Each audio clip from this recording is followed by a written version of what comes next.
Salut, c'est Fred pour la chaîne Yoga et Respiration.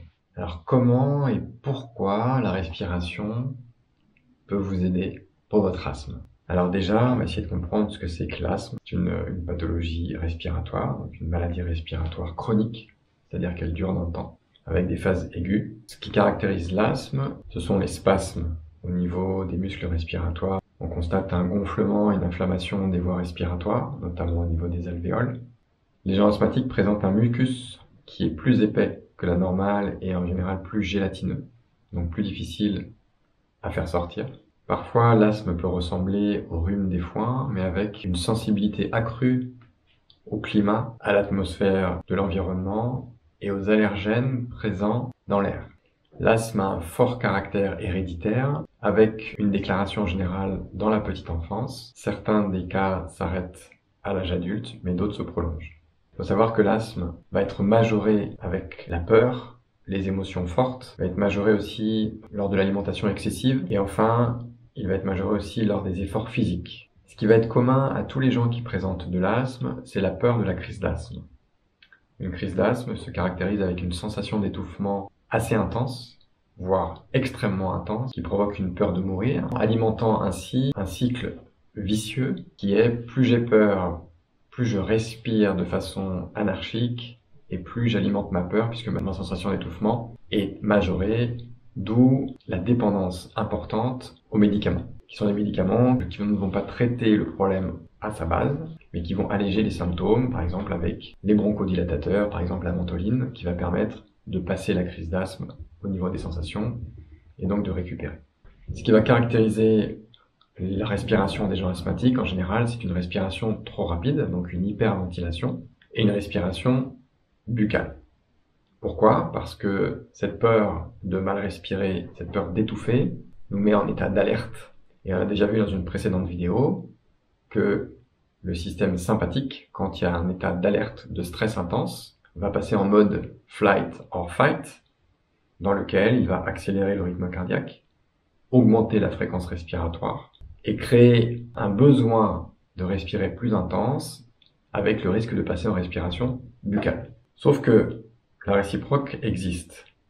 Quelqu'un qui va respirer plus que la normale en fréquence et par la bouche va se mettre comme dans un état de fight or flight, activant de ce fait le système sympathique et donc mettant le corps en alerte, créant ainsi ce cercle vicieux qui va auto-alimenter cette mauvaise façon de respirer. Lors d'une crise d'asthme, la personne qui présente une sensation d'étouffement va avoir besoin de respirer plus vite, de respirer plus. Or, on a déjà vu aussi dans une précédente vidéo l'effet Bohr, qui explique que quand il n'y a pas assez de dioxyde de carbone dans le sang, l'oxygène est moins bien délivré. Donc, quelqu'un qui va hyperventiler quand il va avoir une crise d'asthme va encore moins bien distribuer son oxygène et donc alimenter la sensation d'étouffement. C'est un cercle vicieux. Vous avez peut-être déjà vu un jour quelqu'un qui fait une crise d'angoisse, donc qui a des grosses difficultés à respirer, qui va respirer dans un sac, en craft par exemple.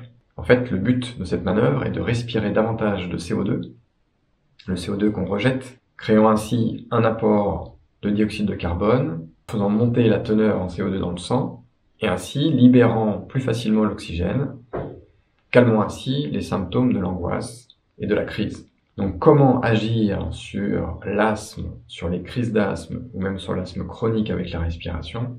Eh bien, il y a plusieurs axes dont on a parlé dans la respiration fonctionnelle. Déjà, c'est de passer sur une respiration nasale. On a vu dans les signes évoqués par rapport à l'asthme que l'asthme est très dépendant du climat et de l'environnement et des allergènes présents dans l'air. Or, en respirant par la bouche, rien n'est filtré. Tout arrive dans les poumons brut, donc avec tous les allergènes qui restent, qui vont directement dans les alvéoles, avec une température qui est très peu modifiée. Donc par temps froid et par temps humide, l'air va arriver tel quel au niveau des alvéoles. Donc un air froid qui arrive au niveau des alvéoles peut provoquer une réaction crise d'asthme. Les jeunes qui font du sport au collège ou en primaire, par exemple, on leur dit souvent « prends une bouffée de bronchodilatateur avant de commencer ta pratique ».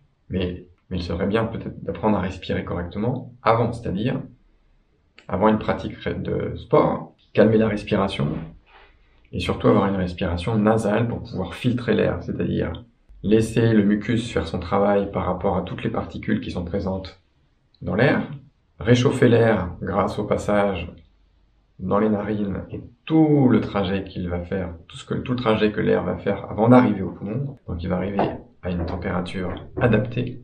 Et enfin, avec une humidité adaptée aussi au milieu pulmonaire. Ces trois aspects ne sont pas faits quand vous respirez par la bouche. Ensuite, la respiration consciente, ça paraît être une chose essentielle, c'est-à-dire que si en tant qu'asthmatique, vous ne pensez pas à comment vous respirez, vous allez certainement garder des schémas de respiration qui vous étaient habituels, donc très certainement par la bouche et trop rapide. Donc pour vous rendre compte si vous respirez par la bouche ou par le nez, il faut conscientiser votre respiration. Donc la respiration par le nez, la respiration consciente, et ensuite, il va falloir avoir une respiration légère, profonde et lente. De multiples techniques respiratoires qui vont vous emmener sur ce chemin. Donc pourquoi légère? Pour ne pas apporter trop de volume d'un coup. Trop de volume, c'est comme si on était en état d'alerte. Donc on crée un stress et on alimente l'état de stress du corps. Donc respirer avec des volumes moindres quand on n'a pas besoin de respirer beaucoup. Donc si vous êtes au repos, pas besoin d'aller prendre des grands volumes d'air. En profondeur, donc respirer profondément, c'est-à-dire avec le diaphragme, avec l'abdomen qui va gonfler à l'inspire et l'abdomen qui va reprendre sa place à l'expire.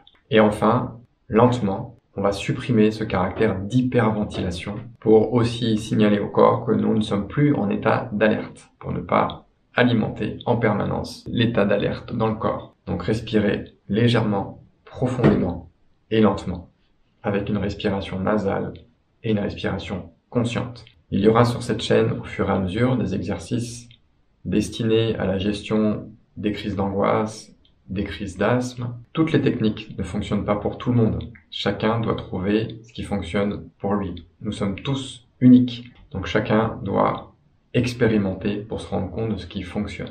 Vous pouvez commencer déjà en tant qu'asthmatique, ou si vous avez un enfant asthmatique, déjà à prendre conscience de la respiration. Amener tranquillement la respiration par le nez au repos. Ne commencez pas directement à l'effort, c'est difficile quand on n'a pas l'habitude.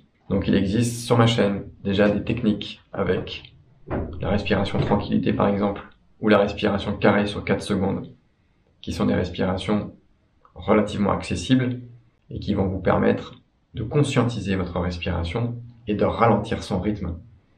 Et si en plus vous travaillez à ressentir l'abdomen qui se balance au gré de la respiration, alors vous travaillez aussi sur la profondeur de la respiration. N'hésitez pas à partager votre expérience si vous êtes vous-même asthmatique et que vous essayez des respirations guidées. C'est toujours intéressant pour tout le monde d'avoir un partage d'expérience. Namasté.